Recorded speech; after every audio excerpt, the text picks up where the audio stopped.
Welcome to InfoRights channel. Today I'm going to talk about remuneration. But it's not just about the money that the employee, the posted worker, gets for their job. It's also about some extra money that they get just for the fact that they perform this job far, far away from home, far, far away from their normal place of occupational activity. Those extra allowances related to the posting are either included in the remuneration required by the legislation of the receiving member state or excluded thereof or therefrom. So what does the European law say about these extra money? Before we go to the provisions, I would like to explain that in case when you perform your work far from home, you usually get two sets of money. So from economic point of view, one set of money is the remuneration, and it's an economic value of your work. Let's call it remuneration. The second part of the money that you get are all kinds of allowances, reimbursement of costs that are devoted to help you to meet higher costs of living in the receiving member states. And all these extra costs that you have to carry just because you work far from home.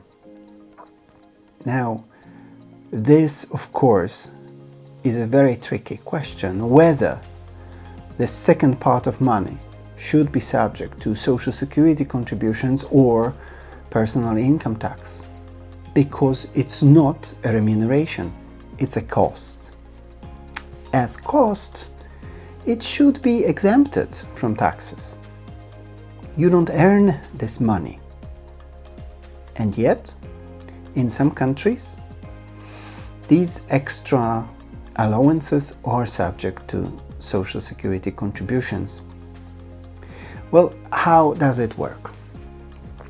Article 3.7 of the Posting of Workers Directive is a very specific provision, and it clears which part of these extra allowances can be treated as part of the remuneration required in the receiving member state and which are not, which are to be excluded from the remuneration and paid on top of the required remuneration.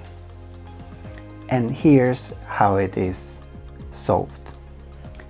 Allowances specific to posting shall be considered the part of the remuneration, this means included inside the remuneration, unless they are paid in reimbursement of expenditure actually incurred on account of the posting, such as expenditure on travel, board and lodging.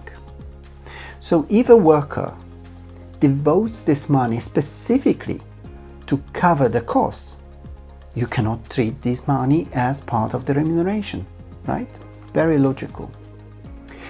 Now, the employer shall, without prejudice to these costs of a business trip, reimburse the posted worker for such expenditure in accordance with the national law or practice applicable to the employment relationship. And from the previous episode, you should know that this should be the law chosen by the parties. Clear? Where the terms and conditions of employment applicable to the employment relationship do not determine whether, and if so, which elements of the allowance specific to posting are paid in reimbursement of expenditure actually incurred on account of the posting, or which are part of remuneration, then we assume that the entire allowance shall be considered to be paid in reimbursement of the expenditure. That means on top of the remuneration. And then, of course, it will be excluded from Social Security and from tax.